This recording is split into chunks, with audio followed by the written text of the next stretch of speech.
1818년 전라도 강진 18년간의 유배 생활을 끝내고 고향으로 돌아가기 직전 한 남자가 마지막 붓을 들었습니다. 그는 유배지에서 수많은 책을 저술했지만 이 책만큼은 특별했습니다. 이 책에는 백성을 괴롭히는 탐관오리들의 온갖 비리가 적나라하게 폭로되어 있었고, 목민관이 어떻게 백성을 사랑하고 다스려야 하는지에 대한 구체적인 지침이 담겨 있었습니다. 그는 이 책의 제목을 목민심서라고 지었습니다. 백성을 다스리는 마음을 기록한 책이라는 뜻입니다. 이 남자의 이름은 정약용, 조선 후기 최고의 실학자였습니다. 그런데 왜 조정의 고위 관료였던 그가 18년이나 유배를 살아야 했을까요? 그리고 유배지에서 그는 무엇을 보았기에 이토록 절박하게 관리들의 개혁을 외쳤을까요? 목민심서는 단순한 행정 매뉴얼이 아니라 조선 사회의 모순을 고발하고 백성을 위한 정치를 갈망한 한 지식인의 피눈물 어린 절규였습니다. 정약용은 1762년 경기도 광주의 마현에서 태어났습니다. 그의 집안은 남인 계열의 양반 가문이었지만 정치적으로는 소외된 처지였습니다. 조선 후기는 노론이 정치를 독점하던 시대였고, 남인은 중앙정계에서 밀려나 있었습니다. 정약용의 아버지 정재원은 진주 목사를 지냈지만 파직당하고 낙향하여 살고 있었습니다. 어린 정약용은 아버지에게서 경전과 역사를 배웠고, 특히 시문에 뛰어난 재능을 보였습니다. 그는 7살 때 이미 시를 지었고 10살 때는 어른들도 감탄할 만한 글을 썼습니다. 1783년 22살의 정약용은 생원시에 합격했습니다. 같은 해 그는 풍산 홍씨 집안의 딸과 혼인했는데 신부의 오빠가 정조의 총애를 받던 홍락임이었습니다. 이 혼인은 정약용의 인생의 중요한 전환점이 되었습니다. 1789년 정약용은 마침내 대과에 합격했습니다. 28살의 나이였고 정조 임금이 직접 주관하는 전시에서 병과로 급제했습니다. 정조는 정약용의 답안을 읽고 깊은 인상을 받았습니다. 정약용은 단순히 경전을 암송하는 것이 아니라 현실 문제에 대한 해법을 제시했기 때문입니다. 정조는 정약용을 규장각 초계문신으로 임명했습니다. 초계문신은 젊고 유능한 관료들을 선발하여 정조가 직접 교육하는 제도였습니다. 이것은 정조가 노론 벽파의 견제를 받지 않고 자신의 개혁 정치를 펼칠 인재를 양성하기 위한 것이었습니다. 정약용은 규장각에서 정조를 가까이서 모시며 많은 것을 배웠습니다. 정조는 박학다식한 군주였고 개혁적인 정책들을 구상하고 있었습니다. 수원 화성을 건설하여 왕권을 강화하려 했고 장영령이라는 친위 부대를 만들어 군사력을 확보하려 했습니다. 정약용은 정조의 구상에 깊이 공감했고 실제로 많은 프로젝트에 참여했습니다. 특히 수원 화성 건설에는 정약용이 설계한 거중기가 사용되었습니다. 거중기는 도르래의 원리를 이용하여 무거운 돌을 쉽게 들어 올릴 수 있는 장치였습니다. 이것은 공사 기간을 대폭 단축시켰고 비용도 절감했습니다. 정약용은 또한 배다리를 설계했는데 이것은 배를 연결하여 임시로 다리를 만드는 기술이었습니다. 정조가 화성에 행차할 때 한강을 건너기 위해 사용되었습니다. 정약용은 관직 생활을 하면서도 끊임없이 공부했습니다. 그는 경학뿐만 아니라 천문, 지리, 의학, 수학, 건축 등 다양한 분야에 관심을 가졌습니다. 특히 그는 서학, 즉 서양 학문에 깊은 관심을 보였습니다. 당시 조선에는 명나라와 청나라를 통해 서양의 과학 기술과 천주교가 들어오고 있었습니다. 정약용은 이광사, 권철신 등과 함께 서학을 연구하는 모임에 참여했습니다. 하지만 1791년 신해 박해가 일어나면서 상황이 급변했습니다. 전라도 진산의 양반 윤지충이 어머니가 돌아가셨을 때 신주를 불태우고 제사를 지내지 않았습니다. 그는 천주교 신자였고 교리에 따라 조상 제사를 거부한 것입니다. 이 사건이 알려지자 조정은 발칵 뒤집혔습니다. 유교 국가인 조선에서 제사를 거부하는 것은 용납할 수 없는 일이었습니다. 윤지충과 그의 외삼촌 권상현은 체포되어 참수당했습니다. 정약용의 형 정약전과 매형 이승훈도 천주교와 관련이 있었습니다. 이승훈은 1784년 북경에 갔다가 천주교 세례를 받고 돌아온 인물이었습니다. 정약용도 한때 천주교에 관심을 가졌다는 의심을 받았지만 신해 박해 이후 천주교와 거리를 두기 시작했습니다. 1800년 정조가 갑자기 승하했습니다. 정조는 49세의 나이로 등에 난 종기가 악화되어 세상을 떠났습니다. 정조의 죽음은 정약용에게 엄청난 충격이었습니다. 정조는 정약용의 후원자였고 스승이었으며 개혁의 희망이었습니다. 정조가 죽자 노론 벽파가 권력을 장악했습니다. 어린 순조가 즉위했고 정순왕후가 수렴청정을 시작했습니다. 정순왕후는 영조의 계비로 노론 벽파의 대표적 인물이었습니다. 그녀는 정조가 추진하던 개혁 정책들을 모두 중단시켰고 남인판과를 탄압하기 시작했습니다. 1801년 신유 박해가 일어났습니다. 이것은 신의 박해보다 훨씬 더 대규모의 천주교 탄압이었습니다. 정순왕후와 노론 벽파는 천주교를 사교로 규정하고 신자들을 대대적으로 체포했습니다. 수백 명이 처형되었고 수천 명이 유배되었습니다. 정약용도 체포되었습니다. 그는 천주교 신자는 아니었지만 과거에 천주교와 관련이 있었고 형제들이 천주교 신자였습니다. 정약용의 둘째 형 정약전은 흑산도로 유배되었고 셋째 형 정약종은 참수당했습니다. 정약용은 국문을 받았고 고문을 당했습니다. 그는 천주교를 믿지 않는다고 항변했고 실제로 그는 천주교 교리를 비판하는 글을 썼습니다. 하지만 벽파는 그를 용서하지 않았습니다. 정약용은 사형을 면하고 경상도 장기로 유배되었습니다. 이때의 나이 40살이었습니다. 장기에서 1년을 보낸 후 정약용은 전라도 강진으로 이배되었습니다. 강진은 서울에서 매우 먼 곳이었고 정약용은 그곳에서 무려 18년을 보내게 됩니다. 유배 초기 정약용은 절망에 빠졌습니다. 그는 가족과 헤어졌고 학문을 함께하던 벗들도 모두 흩어졌습니다. 하지만 점차 그는 마음을 다잡았습니다. 그는 이 유배 기간을 학문에 전념하는 기회로 삼기로 결심했습니다.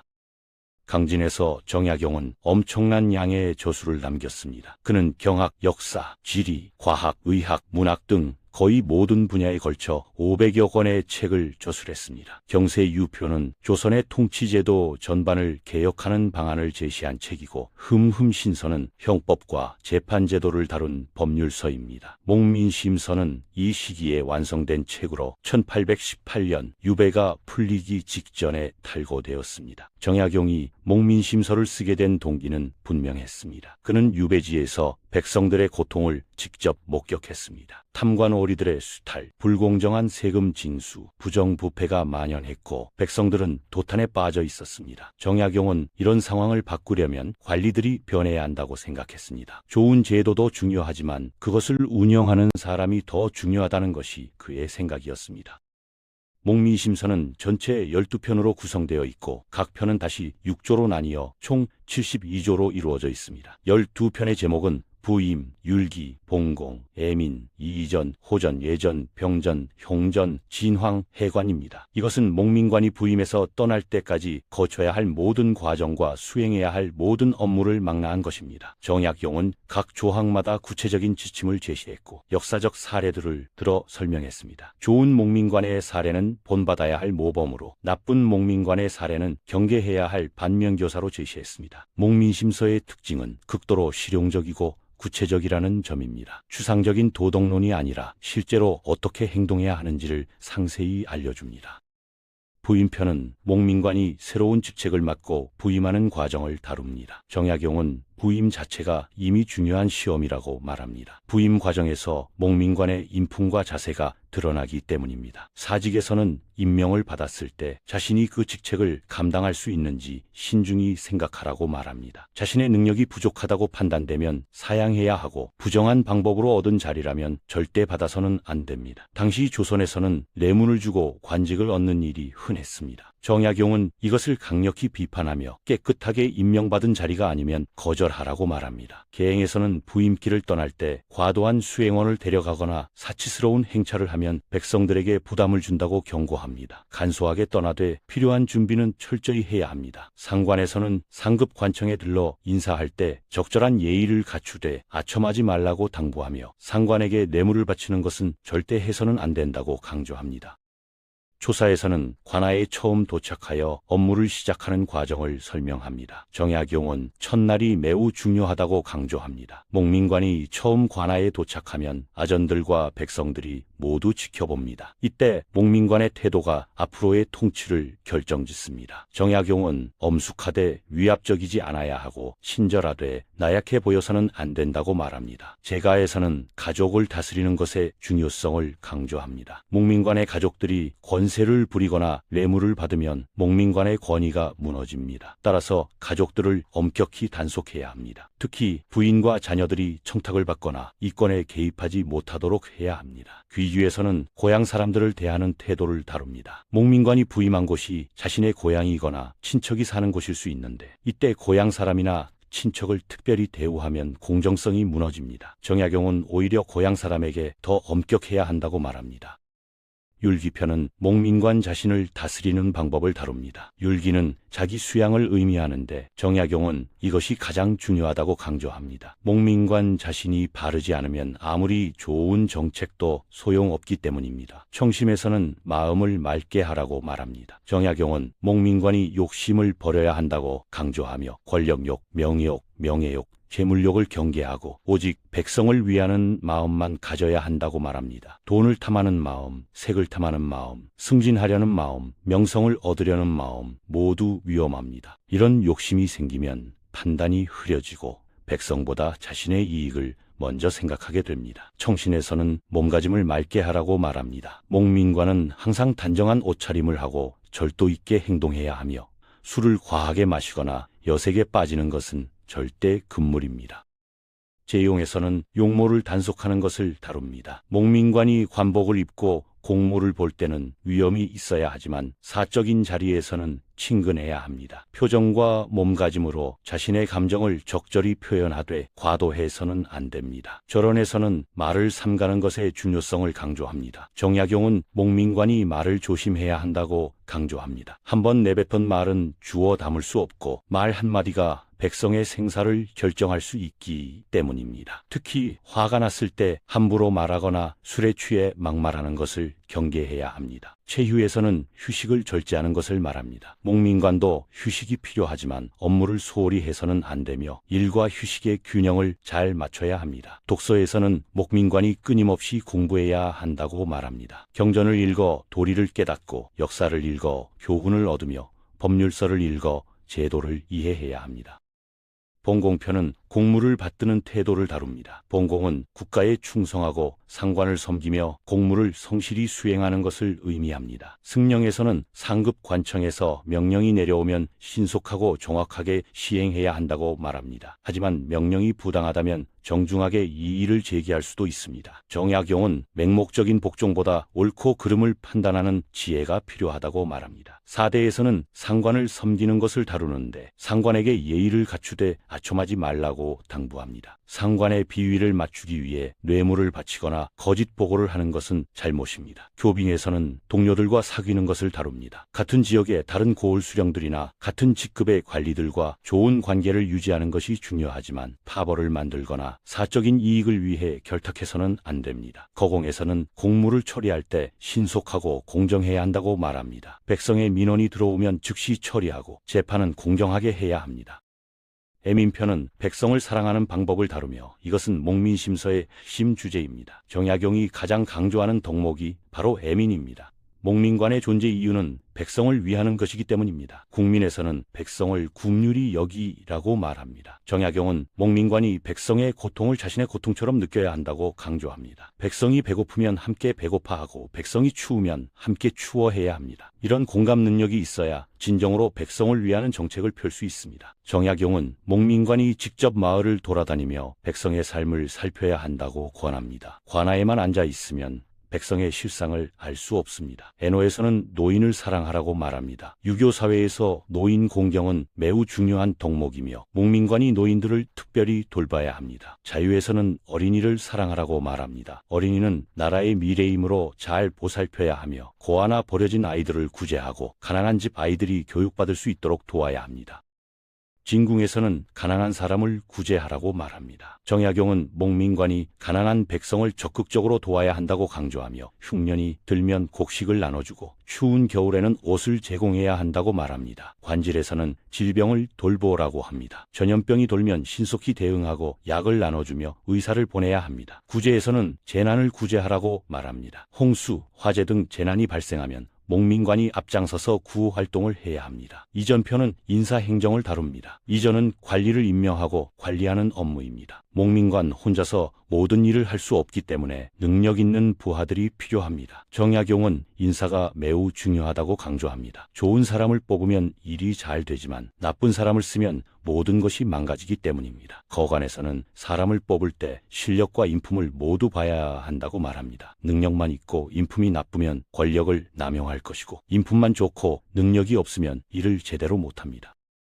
거역에서는 아전을 다루는 것을 설명합니다. 아전은 조선시대 지방행정의 실무를 담당하던 하급 관리들입니다. 이들은 세습적으로 직책을 물려받았고 지역 사정에 밝았습니다. 문제는 많은 아전들이 부패했다는 것입니다. 아전들은 세금을 징수할 때 중간에서 착복하고 백성을 속여 이득을 챙겼습니다. 정약용은 아전들을 엄격히 감독해야 한다고 말합니다. 아전의 장부를 수시로 검사하고 백성의 민원을 직접 들어 아전의 비리를 파악해야 합니다. 부정을 저지른 아전은 즉시 처벌하고 청렴한 아전은 포상해야 합니다. 호전편은 호구와 세금 관리를 다룹니다. 호전은 목민관의 가장 중요한 업무 중 하나입니다. 국가 재정의 기반이 세금이고 세금은 백성으로부터 나오기 때문입니다. 정약용은 세금 징수가 공정하고 투명해야 한다고 강조합니다. 전부에서는 장부를 정확하게 작성하고 관리해야 한다고 말합니다. 호적과 토지대장을 정확하게 만들어야 세금을 공정하게 부과할 수 있습니다.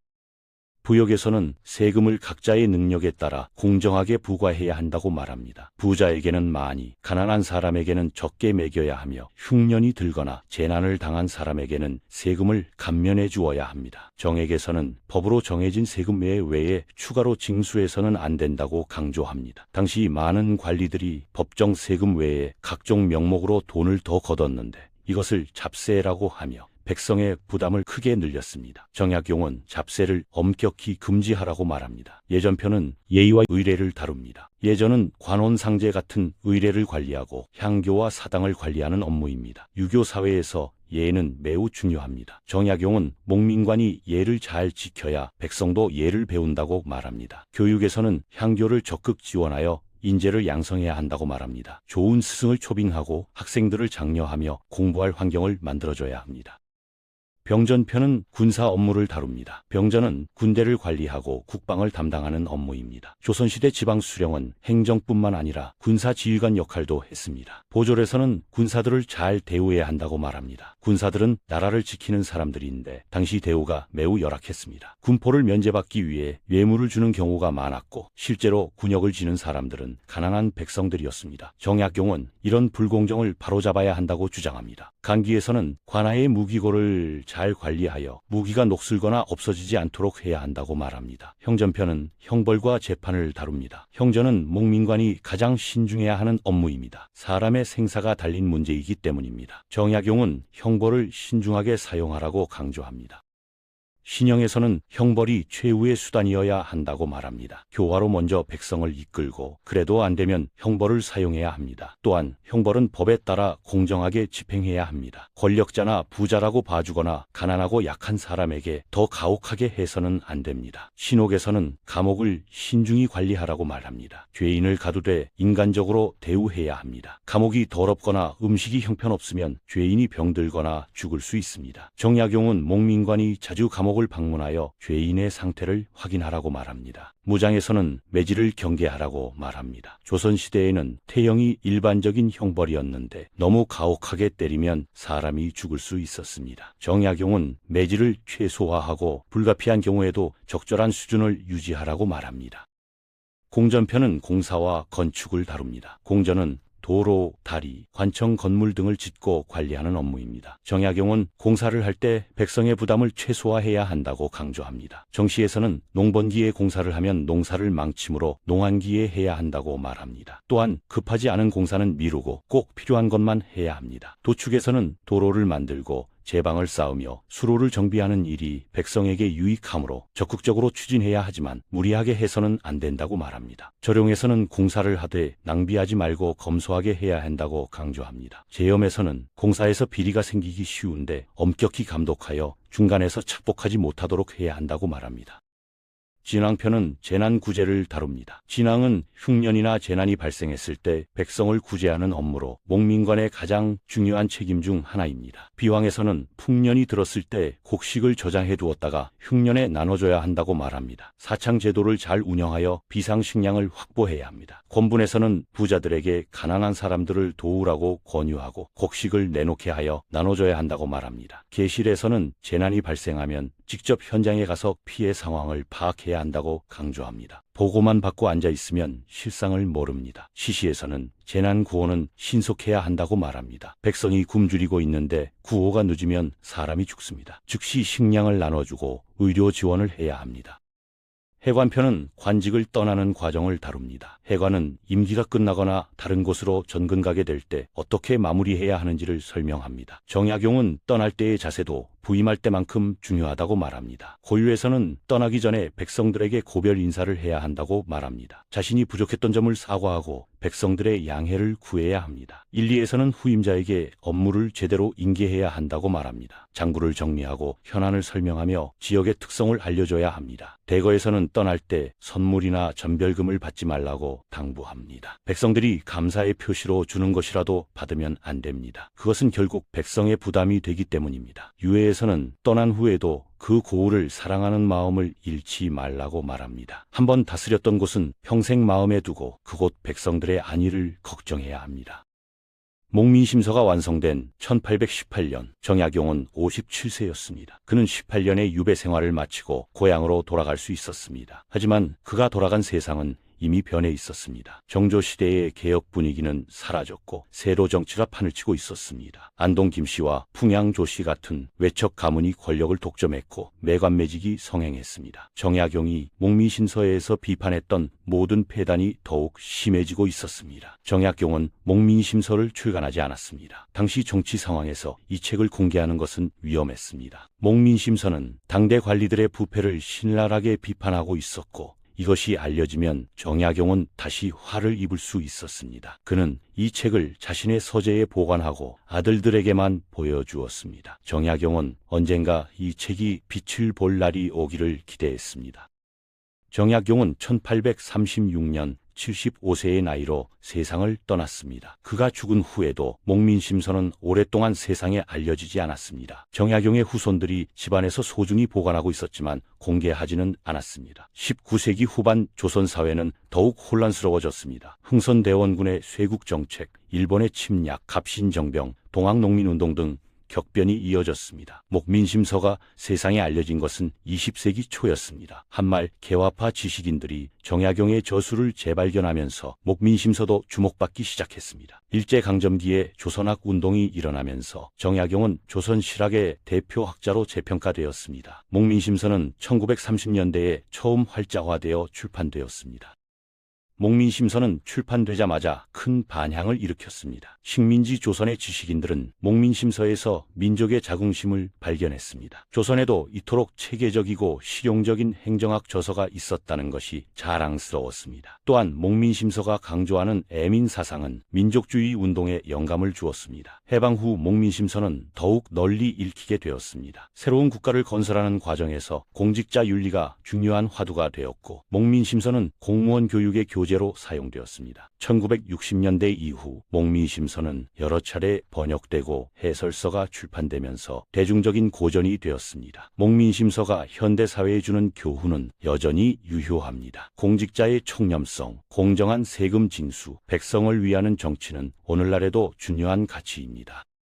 목민심서의 핵심 메시지는 간단 명료합니다. 공직자는 백성을 위해 존재한다는 것입니다. 권력은 백성으로부터 나오고 백성을 섬기기 위해 사용되어야 합니다. 공직자가 사익을 추구하거나 권력을 남용하면 사회가 무너집니다. 정약용은 이것을 18년간의 유배 생활 동안 뼈저리게 깨달았습니다. 그는 강진에서 탐관오리들이 백성을 수탈하는 것을 목격했고 백성들이 고통받는 것을 보았습니다. 그는 이런 상황을 바꾸려면 제도도 중요합니다. 중요하지만 사람이 더 중요하다고 생각했습니다. 좋은 제도도 나쁜 사람이 운영하면 악용되고 나쁜 제도도 좋은 사람이 운영하면 개선될 수 있습니다. 따라서 목민관 개개인의 자세와 철학이 가장 중요합니다.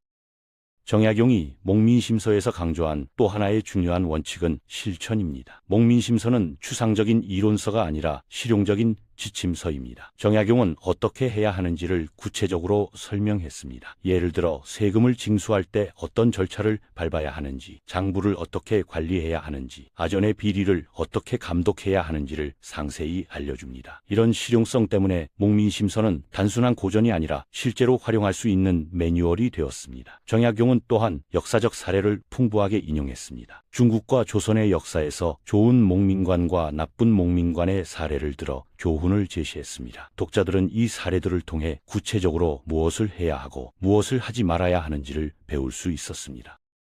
목민심서의 또 다른 특징은 현실주의입니다. 정약용은 이상만을 추구하지 않았습니다. 그는 현실의 한계를 인정하고 그 안에서 최선을 다하는 방법을 제시했습니다. 예를 들어 정약용은 모든 아전이 부패했다고 비판하지만 동시에 아전 없이는 행정이 불가능하다는 것도 인정합니다. 따라서 아전을 없애는 것이 아니라 잘 관리하고 감독하는 방법을 제시합니다. 또한 정약용은 재정의 한계도 인정합니다. 무한정 백성을 도울 수는 없으므로 우선순위를 정하고 효율적으로 구제해야 한다고 말합니다. 이런 현실주의 때문에 목민심서는 실제로 적용 가능한 지침서가 될 수 있었습니다.